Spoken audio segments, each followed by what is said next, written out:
এখানে 11 12 একই নিয়ম, আমি দুইটা থেকে একটা করে দিচ্ছি। হ্যাঁ দেখো, আমি 12 নম্বরটা করে দিচ্ছি। 12 নম্বরটা পারলে তোমরা বাকিটা পারবে। দেখো প্রশ্নটা একবার দেখে নাও যে 18 মিটার দৈর্ঘ্য একটি মই ভূমির সাথে 45 ডিগ্রি কোণ উৎপন্ন করে দেওয়ালের ছাদ স্পর্শ করে। দেওয়ালটির উচ্চতা নির্ণয় করো। এখানে চাইছে কি উচ্চতা, আর ডিগ্রি কত, 45 ডিগ্রি।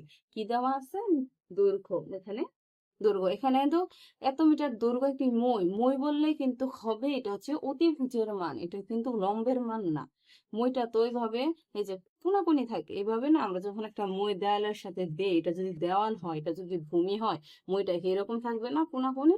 তা এটাই হচ্ছে যে 18 মিটার দৈর্ঘ্য একটি মই, মানে এখানে 18 মিটার হচ্ছে এখানে অতিভুজের মাপ। এবার দেখো আমরা যেটা করবো, এখানে হচ্ছে 12 নম্বর চিত্রটা আগে আঁকবো। 45 মিটার, 45 মিটার বললে প্রথমে কি লম্ব আর ভূমি কি হবে, সমান হবে। তোমরা অবশ্যই এটা পেন্সিল স্কেল দিয়ে আঁকবে। আমি এখানে তোমাদের সহজে বোঝানোর জন্য আর সময়টাও যাতে একটু কম লাগে, দ্রুত শিখতে পারো সেজন্য করাচ্ছি। এখানে দেখো, তোমাকে বের করতে হবে কিসের মান, তোমাকে বের করতে হবে উচ্চতার মান। উচ্চতা দেওয়া নাই, এই জন্য এটাকে এস ধরবো। এস, এই উচ্চতাকে এস দ্বারা প্রকাশ করা হয়। ঠিক একইভাবে এখানে দেখো, এই যে 18 মিটার হচ্ছে অতিভুজের মান, আর এটা হচ্ছে 45, এটা ও। তাহলে তোমার এটা দেওয়া হয়ে গেছে। এখন যেটা বলবো সেটা হচ্ছে যে, মনে করি ওইটার মতনই বাংলা কথাটুকু তোমাদের লিখতে হবে। দেখো বাংলা কথাটুকু লিখে নিলাম যে, মনে করি দেওয়ালের উচ্চতা এবি ইকুয়াল হচ্ছে এইচ মিটার, এবং ছাদের সাথে ও ও মইয়ের স্পর্শবিন্দু এ, এই যে ও থেকে এ, এটা হচ্ছে কি স্পর্শবিন্দু। ভূমি থেকে এই যে উচ্চতার উপরের যে ছাদের যে মই আছে, ওইটার স্পর্শবিন্দু হচ্ছে এখানে এ। এখানে মইয়ের দৈর্ঘ্য ও এ ইকুয়াল হচ্ছে 18 মিটার। এ ও বি ইকুয়াল হচ্ছে 45 ডিগ্রি, এ ও বি।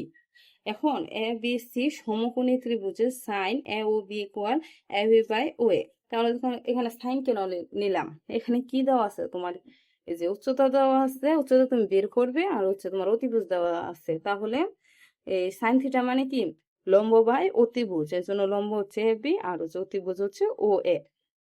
এখন আমরা যেটা করবো সেটা হচ্ছে এটাকে সাইন, সাইন হচ্ছে এখানে 45 ডিগ্রি এবি, এবি হচ্ছে এখানে এইচ, ও এ হচ্ছে এখানে 18। তো সাইন 45 ডিগ্রির মান কত, সাইন 45 ডিগ্রির মান 1/√2, আর এখানে এইচ বাই 18। তো এখান থেকে আমরা এইচ এর মানটা সহজে বের করতে পারি।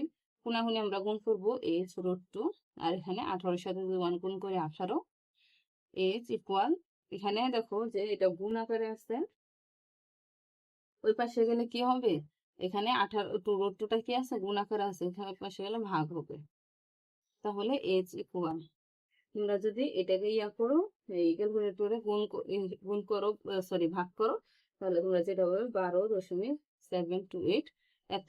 তাহলে তোমরা উত্তরটা যেটা লিখবে সেটা হচ্ছে যে, দেওয়ালটির নির্ণয় উচ্চতা এখানে প্রায়, এই যে অতএব দেওয়ালটির নির্ণয় উচ্চতা এত মিটার প্রায়।